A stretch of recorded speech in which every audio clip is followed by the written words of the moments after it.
افغانستان ایک قدیم ملک ہے جس کی تاریخ ہزاروں سال پر محیط ہے۔ یہ ملک اپنی جغرافیائی حیثیت کی وجہ سے ہمیشہ اہم رہا ہے اور مختلف تہذیبوں، سلطنتوں اور جنگوں کا مرکز رہا ہے۔ افغانستان کو ایشیا کے دل کے نام سے بھی جانا جاتا ہے کیونکہ یہ ایشیا کے مختلف خطوں کے آپس میں جوڑنے والے راستے پر واقع ہے۔ آج کی ویڈیو میں ہم افغانستان کی تاریخ جاننے کی کوشش کریں گے۔ دوستو، افغانستان کی تاریخ کا آغاز ہزاروں سال قبل ہوتا ہے جب یہاں قدیم تہذیبیں آباد تھیں۔ تقریباً 2000 قبل مسیح میں آریائی قبائل اس علاقے میں آباد ہوئے۔ اس کے بعد 330 قبل مسیح میں سکندر اعظم نے افغانستان پر حملہ کیا اور یہ علاقہ یونانی سلطنت کا حصہ بن گیا۔ سن 50 سے 250 عیسوی تک کوشان سلطنت کا دور تھا۔ کوشان سلطنت کا دور افغانستان کی تاریخ میں ایک سنہری دور سمجھا جاتا ہے۔ یہ سلطنت تجارت، ثقافت اور بدھ مت کے فروغ کا مرکز تھی۔ کوشان دور میں سلک روڈ کے ذریعے چین، ایران اور ہندوستان کے ساتھ تجارتی تعلقات استوار ہوئے۔ 7ویں صدی عیسوی میں اسلام نے افغانستان میں اپنی جڑیں مضبوط کی۔ 7ویں اور 8ویں صدی میں عرب مسلمانوں نے افغانستان پر حملے کیے اور یہاں اسلام کو متعارف کروایا۔ 9ویں صدی میں صفاری حکمرانوں نے اسلام کو مزید فروغ دیا۔ 10ویں اور 11ویں صدی میں محمود غزنوی نے افغانستان سے ہندوستان تک ایک بڑی سلطنت قائم کی۔ ان کا دربار علم و ادب کا مرکز تھا اور انہوں نے کئی بار ہندوستان پر حملے کیے۔ غزنویوں کے بعد غوری سلطنت نے افغانستان پر حکمرانی کی۔ غوری حکمرانوں نے اسلامی ثقافت کو مزید فروغ دیا اور ہندوستان میں مسلم حکمرانی کی بنیاد رکھی۔ قطب الدین ایبک، جو دلی سلطنت کا پہلا حکمران تھا، غوری سلطنت کا ہی ایک جنرل تھا اور غوری سلطنت کا دور 12ویں صدی عیسوی میں تھا۔ 13ویں صدی میں افغانستان کو منگول حملوں کا سامنا تھا۔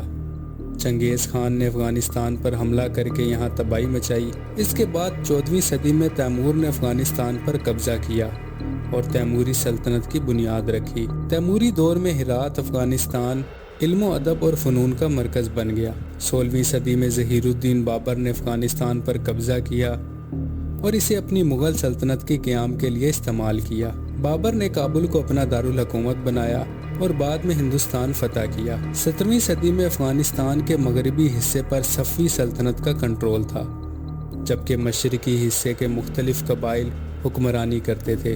احمد شاہ درانی کے دور میں افغانستان کو ایک آزاد اور متحد ریاستوں کے طور پر قائم کیا گیا اور 1747 میں انہیں جدید افغانستان کا بانی کہا گیا۔ درانی سلطنت نے ایران، ہندوستان اور وسطی ایشیا تک اپنی سرحدیں پھیلائی۔ دوستوں، 19ویں صدی کو ہم 3 حصوں میں تقسیم کر سکتے ہیں۔ پہلا حصہ جو 1839 سے 1842 تک رہا، اس میں افغان جنگ ہوئی جس میں برطانوی افواج نے افغانستان پر حملہ کیا لیکن انہیں شکست کا سامنا کرنا پڑا۔ دوسرا حصہ جو 1878 سے 1880 تک رہا، اس جنگ کے نتیجے میں افغانستان برطانیہ کے زیر اثر ایک ریاست بن گیا۔ اس کے بعد تیسرا دور جو امیر عبد الرحمن خان کا دور تھا، اس دور میں امیر عبد الرحمن خان نے افغانستان کو ایک مضبوط ریاست کے طور پر مستحکم کیا۔ 20ویں صدی کے آغاز میں افغانستان عوام نے مکمل آزادی کے لیے جدوجہد شروع کی اور 1919 میں امان اللہ خان نے تیسری افغان جنگ کے بعد افغانستان کو مکمل آزادی دلوائی۔ امان اللہ خان نے اصلاحات کا آغاز کیا اور ملک کو جدید بنانے کی کوشش کی، لیکن قبائلی مخالفت کی وجہ سے وہ اقتدار سے ہٹ گئے۔ 1930 اور 1940 کی دہائی میں افغانستان نے سیاسی استحکام دیکھا۔ 1933 سے 1978 تک ظاہر شاہ نے افغانستان پر حکمرانی کی۔ ان کا دور نسبتاً پرامن تھا اور انہوں نے ملک میں ترقیاتی منصوبے پر کام شروع کیا۔ 1973 میں ظاہر شاہ کے کزن محمد داؤد خان نے ایک خون کے بغیر انقلاب کے ذریعے بادشاہت کا خاتمہ کیا اور افغانستان کو جمہوریہ قرار دیا۔ 1978 میں کمیونسٹ پارٹی نے حکومت کا تختہ الٹ دیا اور افغانستان میں سوویت طرز کا نظام نافذ کیا۔ 1979 میں سوویت یونین نے افغانستان پر حملہ کیا۔ یہ جنگ تقریباً 10 سال تک جاری رہی اور 1989 میں مجاہدین کی مزاحمت کی وجہ سے سوویت یونین کو شکست ہوئی۔ 1989 سے 1996 تک طالبان کا عروج رہا۔ اس کے بعد واقعہ ہوتا ہے 9/11 کا۔ دوستوں، 9/11 کے حملوں کے بعد 2001 میں امریکہ نے افغانستان پر حملہ کیا اور طالبان حکومت کا خاتمہ کیا۔ اس کے بعد حامد کرزئی اور بعد میں اشرف غنی کی حکومت نے ملک میں جمہوریت قائم کرنے کی کوشش کی، لیکن طالبان کی مزاحمت جاری رہی۔